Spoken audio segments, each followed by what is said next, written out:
We on the superficial level, we all get those moral codes. Right. It's when we started diving into them. Yeah. That's what changed. Yep. And that, by the way, is such, I think, a connecting point. Which is why whenever people start quoting quotes, Yep. I'm not an asshole. I promise you I'm not. I'm not trying to say don't quote. I quote quotes. Right. It's the teacher in me wanting to compel people to dig deeper. Yeah. Avoid harming living things. Avoid taking what is not given. Avoid sexual misconduct. Avoid lying or gossip. Avoid intoxicating substances.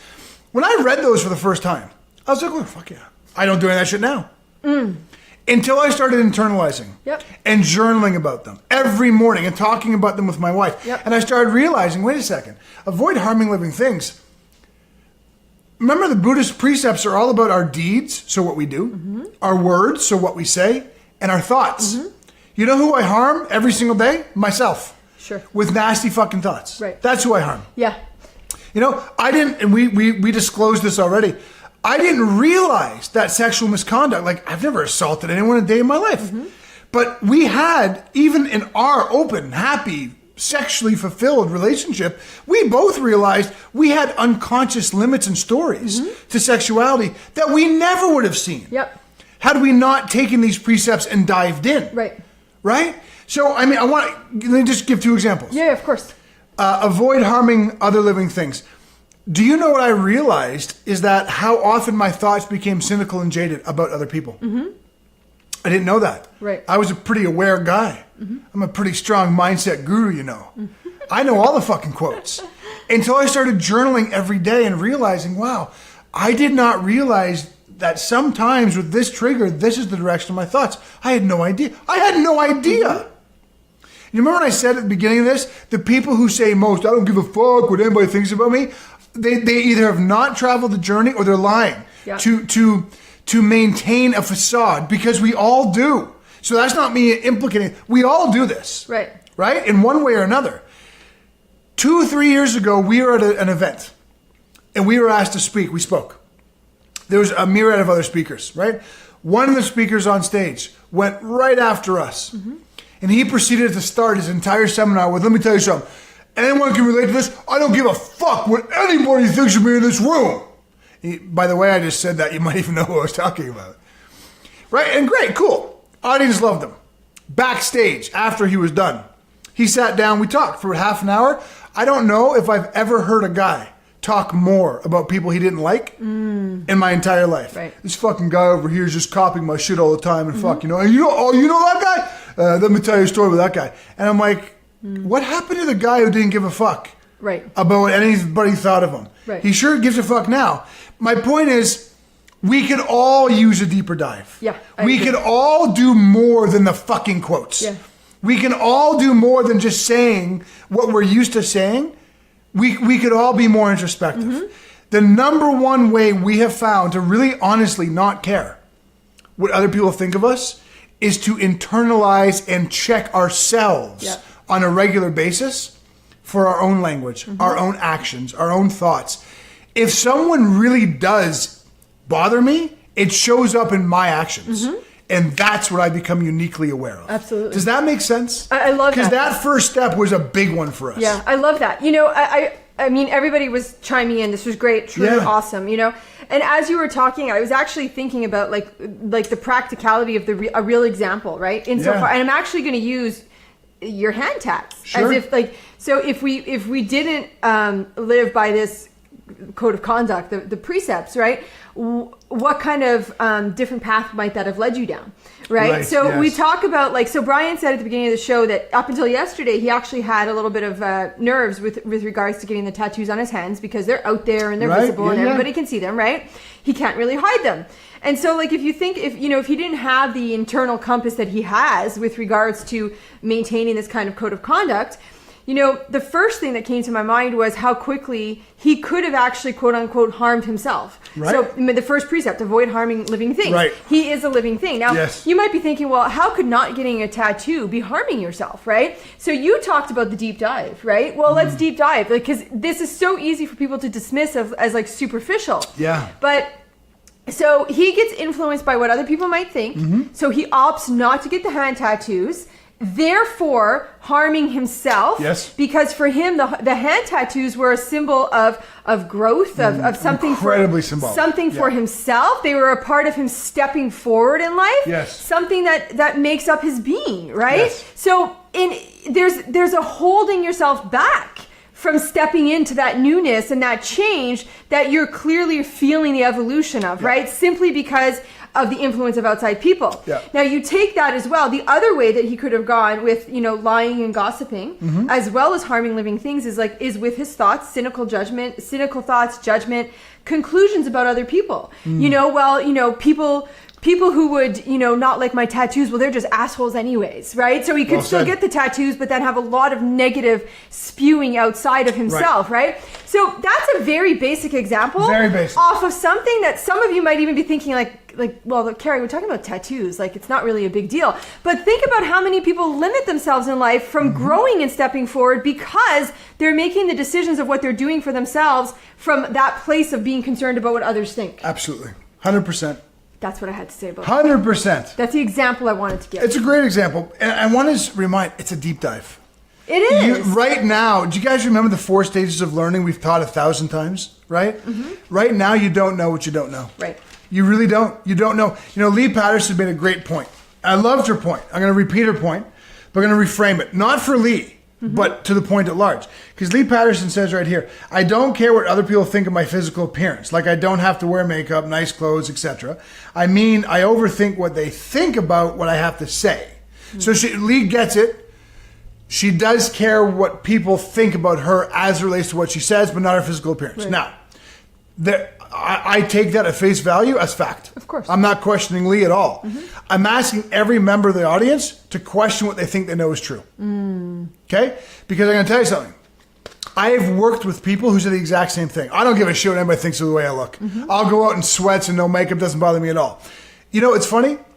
When we would journal through these precepts for a couple of months, what those exact people came to realize, they cared so much of what people thought of their physical appearance that they dummied it down all the time. So as to not put themselves out there with makeup and nice clothes so that nobody could judge them as unattractive. Right. They always had a smoke signal of, I'm in my comfies and no makeup, so yeah, I don't look very good. Who cares? Yeah, exactly. Now, Lee, that's not to you. I absolutely promise. But I've worked with women who said the exact same thing. Absolutely. That's why we always ask, consider a deep dive. Consider making these 4 pillars and 5 precepts part of your daily life. Yeah, there's we'll talk more about exactly that in the after party today. It's really fun. Honestly, it's really fun to explore the realms of your mind like that. And if there is a limit there that you didn't realize was there to begin with, right? Yeah. Don't beat yourself up about the fact that there's a limit there. Use that as okay, this is awesome. Now I get to be even better. Yeah. Now I get to grow past this, you know? And that, I think, is one of the most beautiful things we can give ourselves as a gift in life. Always, always, always. Beautiful. All right, who wants number 2? I want number 2. Show of hearts, Crew Nation, if you're ready for number 2. The second of the 3 steps. For really and truly not caring people think of you. I want to see hearts. I want to see hearts. Hearts. How long would it take for that to get annoying? These gloves are I can't even look at the screen. Or down at him, because we're talking about some serious stuff, and every time I look at him, I want to laugh. Yeah. Good for you, Shauna. Shauna, we shouldn't lie. By the way, good for Lee Patterson. She goes, I hear that. I never thought of that. Beautiful. Yeah. Katie agrees. She goes, that used to be me. That used to be me as well. We should all be okay with saying stuff like that. I used to wear oversized clothing, ridiculously oversized, to cover up how insignificant I felt. I was fat. That was, when I had eating disorders, which I've also talked about. That's part of the deep dive. That's part of enlightenment. Yeah. That's part of the spirituality that we all claim we have or want, is to acknowledge our own flawed humanity. Yeah. We are what we are. Yeah. Be okay with that. And Mama Draps just made a beautiful comment. She said, I wouldn't have had the weight loss surgery if I let what others thought about the procedure influence me. Very true. I did what was best for me and not what others thought was best for me. And surgery, plastic surgeries, weight loss surgeries are something that everybody has something to say about for the most part. So I love the power of that message, Lisa. Yes, beautiful stuff, guys. I saw lots of hearts before, by the way, so we're definitely ready for number 2. I love that Stephen Head's with us today. Stephen Head makes me smile. He has great hugs, too. He does give great hugs. Number 2, the Triad. The Brian&Carrie Triad. The B&C Triad. Which is awakening to what I don't know, extending compassion, and internalizing self-love. Now, years ago, before we even came across these 5 Buddhist precepts, this was our moral code. It was. And it has stood the test of time, and we still use it, obviously and truly, and we teach it a great deal. I think we've internalized it ourselves so much. We've internalized it so much, right? I want to use tattooing as an example. We have a friend. She's lovely, by the way. She posted an innocent status on Facebook a few weeks ago. It said simply this: am I the only person who doesn't have any tattoos anymore? She's not a judgmental person. No, she was just commenting. She was simply making an observation. Right. That status had like 14,000 comments on it, though. And these comments were largely vitriolic, nasty, hate-mongering. No, you're not the only one. I don't have any tattoos either. Want to know why? I'm not stupid. Yeah. Like, really nasty. The one that stuck out to me, because you pointed it out to me, was only unintelligent people get tattoos. I don't know what to say to that. Only unintelligent people get tattoos. Now, why am I using that as an example? If we look at our triad as a measure of not caring, I can tell you what 15 years ago I would have done. You want 15 years ago, can you guess what I would have done? I would have commented on that person's tattoo. Or on that person's comment. I have tattoos, you call me stupid? Right. What the fuck? Isn't it more stupid to call people stupid because they have ink than it is to say people who have ink are stupid? Yeah. That's exactly what I've done 15 years ago. Right. 10 years ago, I wouldn't have commented. I would have taken the moral high ground. I'm not even going to comment. But my moral high ground would have been steeped in superiority. I would have been so superior. I'm not going to go into the ditch and fight with that person. That person is such an idiot, clearly. If they think everybody's got tattoos is stupid, I'm not going to dignify their stupid comment with a response. That is bound nature. Right. That is not caring. That's superiority caring. That is very much caring what people think. Right. Cloaked with a moral high ground, right? That's what I would have done 10 years ago. But you know, I would have done the rest of the day 10 years ago, stewed about it, and told everybody. Told you. Told the kids, told the waiter, told the guy at the produce stand. Oh, you like my tat? Thanks. You know, somebody on Facebook today actually said that anybody who's got tattoos is stupid. We call that fishing you into your bound nature boat. Validation. I'm trying to get validation that my tattoos are cool. Yeah. In fact, that I'm not a stupid person. Yeah. But society, we cloak that shit as being morally above ground. Completely. Well, I need to vent. I mean, that person who I don't even know on Facebook said I was stupid because I have tattoos, so I have to vent. I mean, does that sound relatable? Because we've all done it. That would have been me 15 and 10 years ago. Absolutely. So let's go through the triad one at a time and say this. How about we start with awakening to what we don't know? Number one, maybe that person had a very conservative, even religious upbringing. Yep. And because of that early childhood influence, they were kind of given this stereotype as opposed to having it themselves. Maybe they actually wanted to have tattoos themselves. I'm getting there. Oh, sorry. I'm getting there. No, it's okay. I got a few points here. Go ahead. But but maybe they had a conservative upbringing, right? Maybe, I mean, think about it. Are people who are like racist, are they born? Or are they given a racist story? Right. They're given a racist story. Yep. At any point, they could not have that story. But that's a lot harder than most people make it out to be. Your influence becomes your center. Yep. And as we've talked about, changing center is not always just make a decision. So maybe this person had a conservative upbringing, number one. Maybe their current circle of influence is very against tattooing. And that's what they hear, that's what they live, that's what they experience every single day, and that is their center. Maybe, as Carrie pointed out a couple seconds ago, we hate what we desire most. Sometimes the more you hate on something, it's because you want it. Yep. But you don't know how to release yourself to admitting that. Anyone here ever seen the movie American Beauty? Show of hearts. You ever seen the movie American Beauty? Hearts. Because that is a great example of that. The neighbor, his father was a military guy. And he spoke and hated on homosexuality. Well, you gay boy?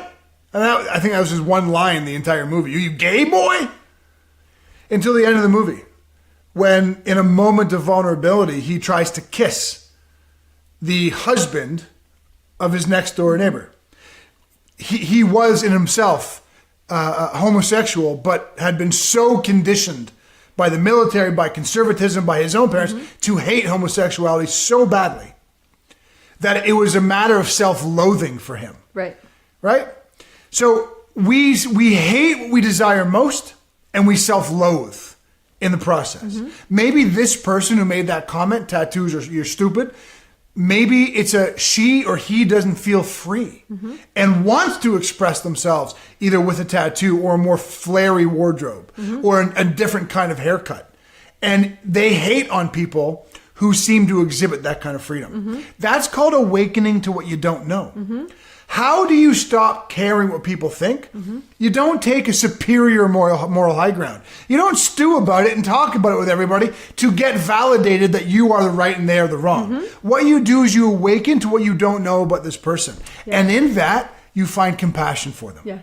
Not empathy, not sympathy. They're not broken. You're not superior. But maybe, just maybe, they think what they think because of a variety of reasons that you don't know. So when we conclude, we stop seeking. When we seek, we never conclude. Seek. Awaken to what you don't know. Don't know means I'm still seeking. When you do that, you automatically have compassion for people. And when you bring compassion out, guess what comes in? A little bit of self-love. That was the very first thing we used to stop caring what people thought of us. Because we have had and continue to have haters all over the world. And they used to bother us. They don't anymore. But not because we're better, they suck. But because we awoke to what we didn't know. We gave them compassion, and in that we gave ourselves love. That was a huge one for us. I'm sure you have a lot of things Clearly to say. that was a huge one, because I just wrote a Are we digging this so far? Stephen Head says, damn, you guys are good. So I want to add to that, because this one for me is like, I think that this... With regards to the triad, what I've come to realize is that usually people tend to have a natural disposition to be good at one part of the triad, okay? So I was really good at compassion and giving way to, releasing to I don't know, but I really sucked at the self-love part, right? So I would give away way too much compassion and make up way too many excuses for people. And you sat on the other side where you were really good at self-love. I was. But the I don't know was a challenge, not a challenge, but that was the area for you that you had to learn how to do, right? Oh, no, it was a challenge. I didn't want to put the words People into your pissed mouth. me off. So, you know, don't anymore. For me, this and this can be used as a tool, right? So when you find yourself in the moment feeling like you want to attack back or whatever, you can go through the triad. And like the game of like, I don't know, but maybe is like my favorite game in the world, because you open your mind to so many possibilities. And I just wrote 3 other ones down while Brian was going with the tattoo thing. Because maybe it had nothing to do with tattoos at all. Maybe this person was having a really bad day. Maybe somebody attacked this person on one of their own life beliefs that day, and they were just bitter and resentful in general and were attacking back because they were looking for a reciprocity. Maybe this person is the type of person who has a story about their opinions never being heard. So whenever there's a Facebook thing that has an opinion-based thing, they chime in because they feel heard. Well said. Right? So very well think said. about, like, it might not have anything to do with fucking tattoos to begin with, right? And for me, one of the things that always helps drive compassion for that for me is think about you on your worst day, in your worst moment, when you can't even make sense of what's going on through your thoughts, and then ask how would you feel if someone started interpreting your behaviors and your actions during that moment? I could tell you how I would feel. I would feel horrible. Because if somebody was interpreting me through my worst bound nature moments, they are sure to get a really inaccurate snapshot of who I am as a human being, right? So that for me is so powerful. And this all loops back around to self-referral, right? It does. Because a lot of people will listen to the triad, and a lot of people will say like,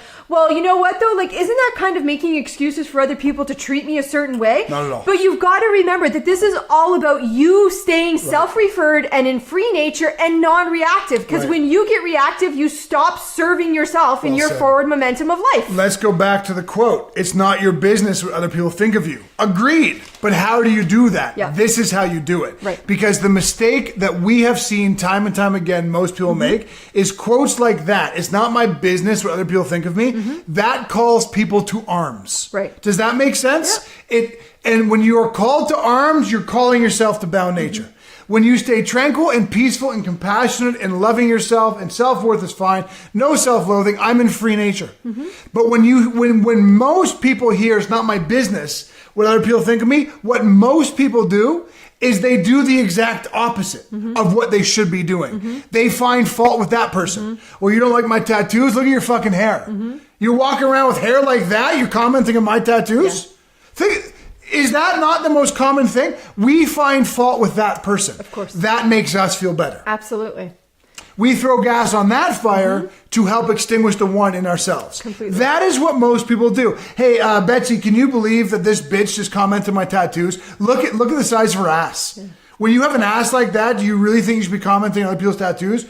We go external ourselves, we go to our friends, and we gang up, and we say, oh, now see, I'm validated. It happens in families all the time, too. All the time. Families is a big one. This is a very different, this is you preserving you. Right? This is not about them. This is not about firing back. This is not about putting out the fire by lighting them on fire.